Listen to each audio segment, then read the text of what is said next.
Our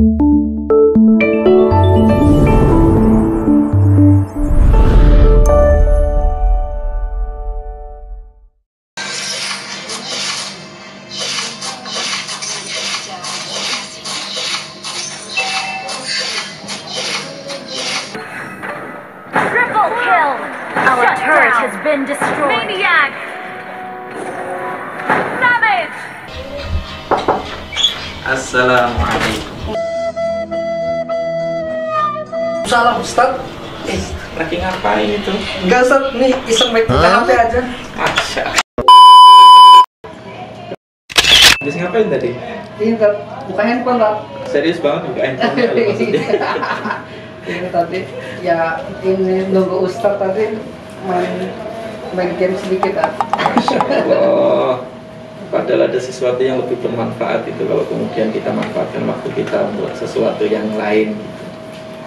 Game ini kan enggak, ya gimana ya, enggak mendidik sebenarnya, bahkan cenderung meracuni.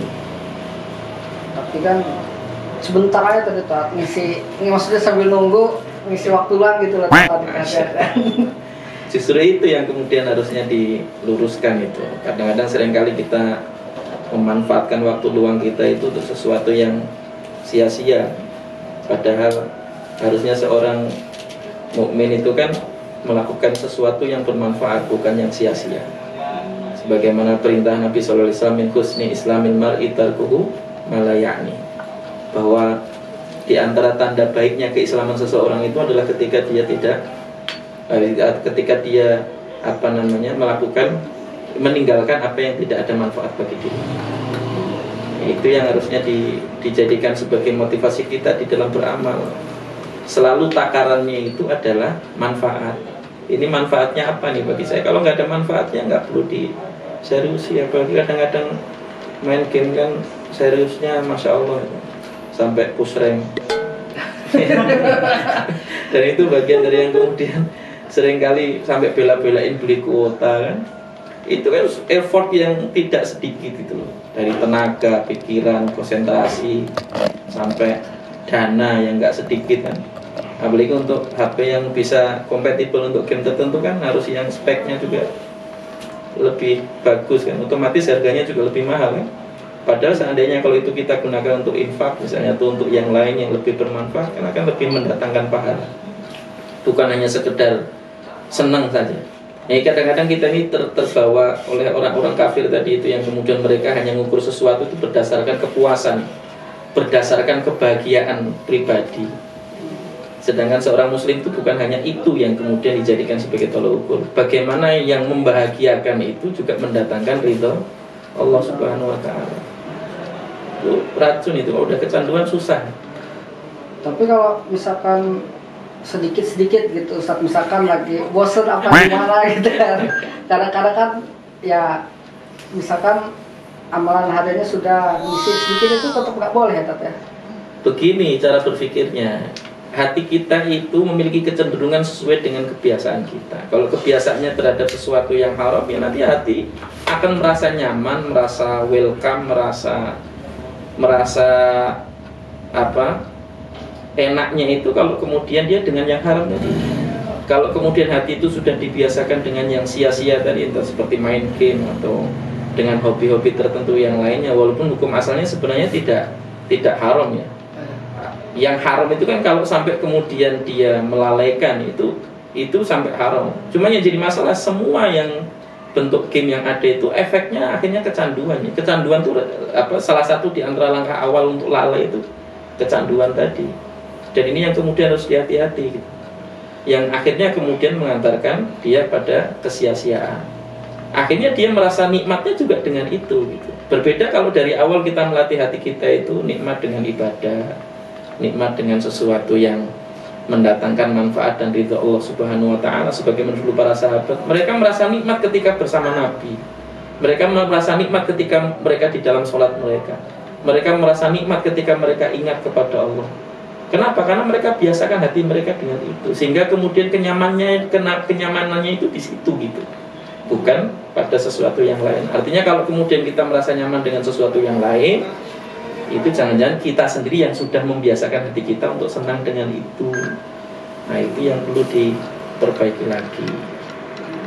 Jadi walaupun hukumnya boleh, tetap nggak boleh gitu. Ya sesuatu yang mubah itu kan tidak serta-merta harus kita lakukan. Nanti diukur berdasarkan manfaat dan tidaknya tadi. Supaya ya waktu kita di dunia ini kan nggak panjang, kita nggak tahu berapa lama kita hidup kan. Kalau penduduk surga saja salah satu di antara bentuk penyesalannya adalah ada waktunya yang kemudian terbuang selain mengingat Allah. Apalagi kita nge-game tuh nggak mungkin ingat Allah, nggak ada cerita nge-game sambil dikir astagfirullah, Allah Akbar, nggak ada. Ya, yang penting itu diperbaiki itu.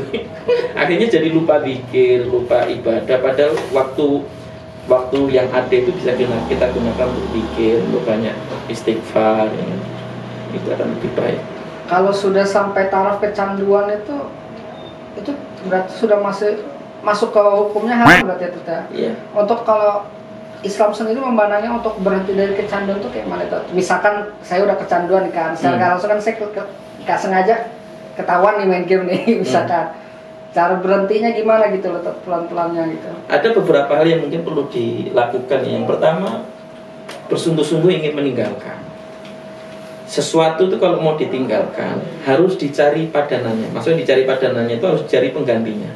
Kalau kita ingin meninggalkan sesuatu yang sia-sia, cari penggantinya yang membuat kita itu merasa nyaman dari sesuatu yang bermanfaat.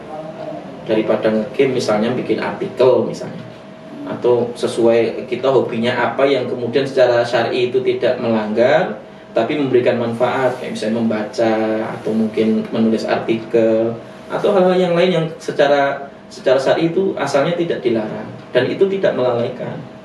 Ya. Dimulai dari itu. Kalau kemudian kita bisa lebih baik lagi, nanti diganti dengan sesuatu yang sifatnya ibadah.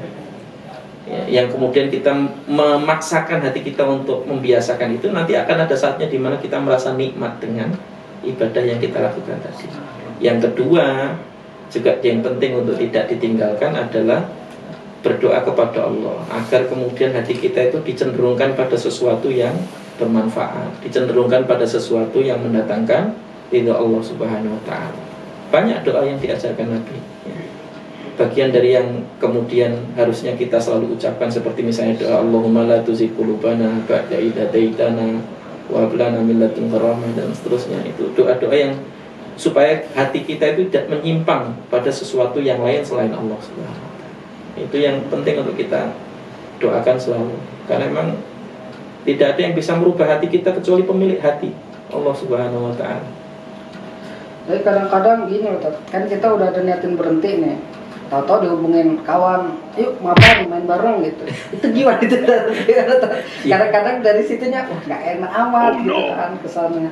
Ya kalau masalah alasan sih sesuatu yang bisa dimunculkan. Ya. Kalau misalnya baik kita beralasan untuk kemudian kita bermain game lagi atau kita beralasan untuk berhenti dari game, kan sebenarnya semua masing-masing bisa dimunculkan tuh. Tinggal kita misalnya beralasan Afan lagi sibuk, misalnya aku lagi ada kerjaan, saya lagi nggak bisa mabar gitu. Setiap kali diajak kita beralasan begitu dalam rangka untuk membatasi diri. Yang kedua mungkin kita perlu tegas dengan gadget kita sendiri, bahkan mungkin diatur waktunya. Kita hanya boleh megang gadget di waktu-waktu tertentu saja. Itu pun dengan waktu yang terbatas dan itu pun nanti kita untuk misalnya balas WA kalau ada yang butuh dengan kita atau apa. Cuma sekedar itu. Ketika dengan waktu terbatas, otomatis kita juga akan terbatas untuk hubungan dengan gadget tadi. Akhirnya kita akan hilang sendiri gamenya. Dan yang ketiga jangan lupa hapus aja. Kalau belum dihapus kan, wah ini emang nggak dipakai, tapi jangan-jangan. Nah, itu yang kemudian penting untuk hati-hati itu.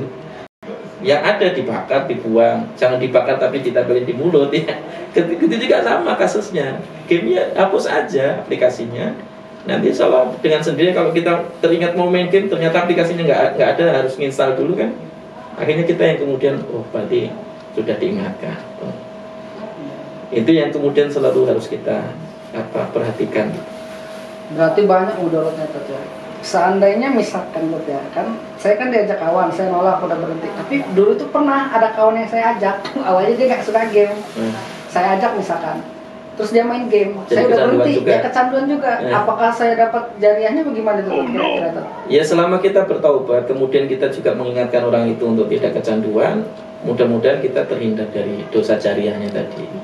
Itu yang kemudian harus kita lakukan, karena untuk meluruskan mana yang salah kan kitanya harus berani mengingatkan bahwa itu salah dan kita sudah tidak di situ lagi gitu. Terakhir Pak, selain game kan yang menurut Islam tadi itu kan perkara yang nggak bagus gitu kan. Tapi bagaimana banyak nih Tat ya, kita buka YouTube itu youtuber malah dapat uang, materi, dapat duit dari situ itu. Itu gimana Islam mandangnya? Apakah pekerjaan dia yang mengajak orang untuk lalai dari agama? Ini kan game ya Tat ya, mungkin ke pekerjaan lain juga yang sifatnya kayak influencer segala macam yang nggak membawa kebaikan. Itu kayak mana itu Islam memandangnya? Ya, secara umum ukuran Islam kan sederhana. Ketika kemudian itu lebih mendekatkan kepada Allah, maka itu boleh. Ketika itu melalaikan, maka itu nggak boleh. Secara umum ukurannya demikian gitu. Penghasilannya kayak mana? Lah, kalau penghasilannya nanti dilihat kontennya itu sesuatu yang bermanfaat atau tidak. Kalau itu sesuatu yang bermanfaat, ya bisa jadi itu menjadi sesuatu yang halal. Sekali lagi bisa jadi karena nanti konten untuk dinilai apakah itu halal atau tidak, konten untuk dinilai bahwa ini bagian dari yang bermasalah atau tidak, kan nanti komponennya banyak. Termasuk YouTube itu dapat uang dari mana untuk bayar kita, itu kan nanti juga harus kita perhitungkan betul supaya kemudian kita juga tidak asal menghalalkan. Karena khawatirnya itu juga didapat dari sesuatu yang haram, kan otomatis untuk bayar kita dari sesuatu yang haram tadi misalnya. Maka itu bagian dari yang kemudian harus diperhatikan. Tapi secara umum dari sisi pribadi YouTuber tadi itu, kalau memang kontennya itu bermanfaat, ya insya Allah tidak ada masalah. Tapi ketika kontennya itu tidak bermanfaat, bahkan cenderung konten-konten yang mengajak pada hal-hal yang negatif tadi, seperti mengajak pada kecanduan game, mengajak pada hal-hal yang negatif lainnya, maka itu nanti bisa jadi dia juga mendapatkan dosa dari kontennya itu saja, dan penghasilannya otomatis haram. Dan itu bagian dari yang kemudian penting untuk hati-hati gitu. Wallahualam bishawab. Astagfirullahaladzim. Berarti selama ini yang saya anggap itu boleh sah-sah aja, rupanya Islam memandang itu malah berbahaya buat seseorang gitu. Kalau sampai tingkat kecanduan berbahaya. Ya udah Tat, kalau gitu insya Allah gamenya insya Allah bakal saya hapus lagi gitu. Hapus beneran ya? Insya Allah tadi siap. Jangan sambil ketawa beneran. Ya siap Tat. Ya. Oke. Mudah-mudahan menjadi nasihat bagi saya juga bagi antum. Insya Allah. Berarti kayaknya saya harus ngajak kawan-kawan yang dulu saya ajak suruh berhenti juga kan? Iya. Harus serius itu. Ngajak pada surga itu serius. Bagaimana ngajak dulu pada neraka juga serius kan? Siap.